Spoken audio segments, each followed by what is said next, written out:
Controladores lógicos programáveis, aula 1. Um pouquinho de história. Então, vamos falar um pouquinho da onde veio a necessidade e a criação aí dos controladores lógicos programáveis. Então, durante a década aí de 60, a indústria automobilística norte-americana, mais especificamente a General Motors, havia uma forte demanda na flexibilização da lógica de relés de controle das linhas de montagem, pois o custo de modificação da lógica era alto em tempo e dinheiro.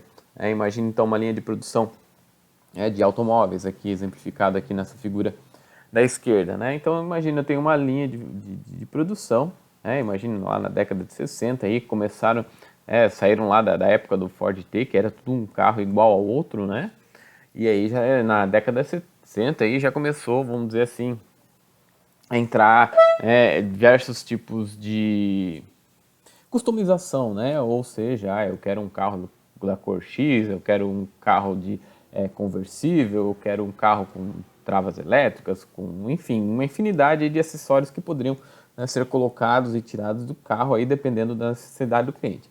Então, mas imagine naquela época os componentes eletromecânicos, vamos dizer, que compunham as linhas de produções, eram como esses carinhas aqui, exemplificados aqui nessa figura direita aqui, eram painéis eletromecânicos, aquelas contatores, que vocês estudaram lá em acionamento de máquinas elétricas, relés, temporizadores, enfim, mas tudo de uma forma eletromecânica, então necessitava aí de painéis grandes, consumo de energia grande, uma fiação complicada, vamos dizer assim, não tão fácil de montar, e a flexibilidade bem baixa, porque uma vez montado aí, se eu precisasse trocar, sei lá, a minha linha de produção agora está montando o modelo X, agora eu mudar para o modelo Y. Imagine eu ter que trocar, além dos componentes de montagem em si, as peças, trocar todos os maquinários aí para produzir o carro, É um trabalho gigantesco. Então, era perdido muito tempo em setup de máquina, justamente por causa desse tipo de equipamento e tecnologia disponível na época, Então, isso aqui é só um exemplo da minha história, vamos dizer assim, Eu já pude trabalhar em alguns setores aí da economia, da indústria, e diversos, utilizo, Então, vocês viram, na década de 60, já faz algum tempinho aí que os controladores lógicos programáveis aí já está na vida aí industrial. Então, aqui alguns exemplos, Aqui era numa fábrica automobilística aí que eu trabalhei um certo tempo, aqui eram máquinas de preenchimento de fluido de freio e arrefecimento e de gás de ar-condicionado.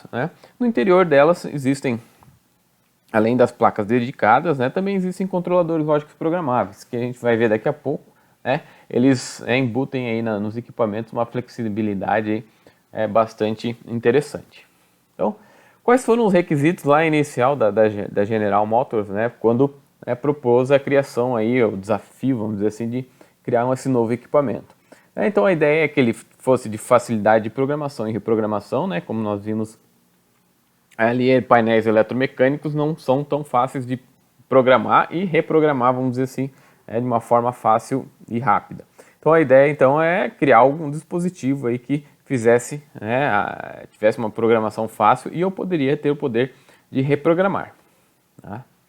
A possibilidade de manutenção e reparo com blocos de entradas e saídas modulares, Então, quando a gente está falando em módulos, Então são coisas padrões, Então, queimou o módulo de saída, vou lá, pego e coloco o outro, padronizado. Confiabilidade para que possa ser utilizado em ambiente industrial, Então, ambiente industrial, existem vários tipos de fatores que podem impactar numa placa eletrônica, equipamentos de alta corrente podem gerar interferências magnéticas, ruído mecânico, pó, enfim, uma infinidade de fatores industriais. Então, o equipamento em si teria que ser robusto o suficiente para trabalhar nesse tipo de ambiente.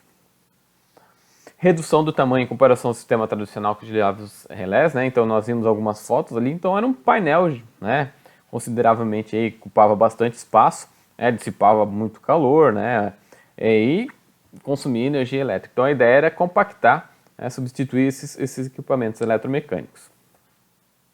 E obviamente não adianta eu ter tudo aquilo pedido antes e for 10 vezes mais caro do que o sistema que eu já tenho. Então tem que ser alguma coisa, além de robusto, enfim, ter um custo aí acessível para que substitua aqueles equipamentos. Também eles queriam que as saídas, né, as entradas que já existiam na época pudessem ser compatíveis com esse novo equipamento, né? Normalmente válvulas solenoides, contadores e sensores, enfim, o que já existia deveria ser, né, de alguma forma reutilizado. Possibilitar expansões sem grandes alterações do sistema. Então eu tenho uma linha de produção, puxa vida, agora vou lançar um novo modelo que agregou um novo item. Agora eu tenho todas as minhas entradas e saídas do meu CLP original ocupadas, eu não consigo mudar a minha linha de produção. Opa, então eu gostaria de um equipamento que eu pudesse expandi-lo, colocando mais módulos, enfim, de uma forma fácil. Então isso aí também era um outro requisito, expansões sem grandes alterações no sistema. Na época, então, vocês viram ali que eram sistemas eletromecânicos, né? A simbologia dos painéis, né? Então, tinha um diagrama esquemático, né? Eles não iam só montando de olho, né? Eles tinham um papel, enfim, uma documentação dizendo como é que era o diagrama daquele sistema elétrico.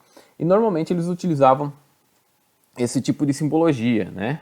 Que se chama ladder, né? Ladder do inglês é escada, porque, obviamente, se nós olharmos esse diagrama esquemático, ele parece uma escada, né? Sendo que os degraus aqui, cada linha dessa aqui é um degrau da escada, e o corrimão aqui seria uma alimentação do sistema. Mas isso aqui a gente vai entrar um pouquinho mais a fundo, né, em futuras aulas. Outro requisito seria uma operação com interface mais amigável, né? Então na época lá dos relés e enfim dos contadores lá, a pessoa olhava para o painel, apenas o eletricista, enfim, quem fosse responsável por aquele painel saberia dizer o que estaria acontecendo. Um operador de linha ou uma gerente, alguma coisa, enfim, qualquer outra pessoa não conseguiria acompanhar, saber o que está acontecendo, porque não existia um monitor, uma televisão, relés, lâmpadas, enfim, que indicassem o que está acontecendo. Então a ideia era que construísse algum tipo de interface que pudesse mostrar aí o que estava acontecendo, o processo, enfim, o que está sendo acionado, o que não está acionado. Então uma interface mais amigável. Então lançados esses requisitos aí pela GM, então, no final da década de 60, então, uma das empresas lá, então a Bedford Associates, conseguiu aí atingir aqueles requisitos lá que a GM pediu, através do MODCON 084, Modular Digital Controller. Então, ele aí é o pai do CLP, então ele que abriu esse caminho aí para o dispositivo que a gente conhece como hoje. Então, ele era um dispositivo de computação capaz de atender as especificações da GM, ou seja, então o CLP, o primeiro CLP aí que a gente pode considerar. Então, aqui uma fotinho com o pessoal que criou aí, essa máquina. Obviamente, o primeiro tinha ainda alguns problemas na velocidade, lógica de processamento. Então, aí já em 73, aí, então, a versão aí 1.84, então já melhorou bastante em termos de tamanho, em termos de velocidade, lógica de processamento. E aí a partir então aí da década de 70, toda aquela parafernália lá de painéis eletromecânicos começaram a ser aos poucos sendo substituídos por esses equipamentos. E aí com a evolução também da eletrônica, a monitorização aí de circuitos integrados, enfim, a gente consegue ver o alcance que chegou a esses equipamentos. Existem diversos fabricantes de CLPs. Os CLPs eles são regidos aí por normas, tá? Então, para ser um CLP, ele tem que ter, ele é padronizado com normas internacionais, tá? Então, até certos fabricantes têm equipamentos que parecem um CLP, só que não pode ser chamado de CLP porque ele não atinge todos os itens da norma. Mas, no final das contas, ele é um relé programável, vamos dizer assim, que praticamente faz todas as funções aí de um CLP. Mas aqui só alguns exemplos, A Rockwell, a Schneider, a Siemens, Altus, WEG, Mitsubishi, enfim, uma infinidade de fabricantes de CLP. Tá? O que nós vamos utilizar no nosso curso, tá? Em dois momentos, enquanto nós estivermos aí com atividades não presenciais, a gente vai utilizar um simulador de CLP. Esse aqui é do fabricante da WEG, tá? Que o software em si é gratuito, é fácil de utilização e simula praticamente todas as funções desse relé programável, desse CLP aqui. Tá? Então a gente, enquanto nós estivermos aí sem poder acessar o laboratório físico, nós trabalharemos com simulação. Tá? E uma vez passado, esperamos todos aí passar essa situação, e a gente utilizando o laboratório físico, a gente vai partir para o Siemens S7, também é um CLP bastante conhecido, tá? E aí aqui a gente vê algumas das características desse CLP. Não vou passar passo a passo, porque em próximas aulas aí a gente vê, né, as características desse cara. Tá? Na programação, né? Então vocês viram que o CLP pode ser programado e reprogramado, né? Então a gente vai utilizar principalmente aí, né, existem algumas linguagens para programação, as principais STL, FBD e Ladder, né, mas a gente também fala um pouco mais para frente. Mas a nossa linguagem principal, a mais básica, aí, a gente vai trabalhar bastante com o Ladder. Tá? E então eu espero que, né, vocês tenham, né, capturado aí a ideia inicial do CLP, o que é o CLP, né, um controlador lógico programável, enfim, e um pouquinho da história por trás dele, tá certo? Muito obrigado e até a próxima.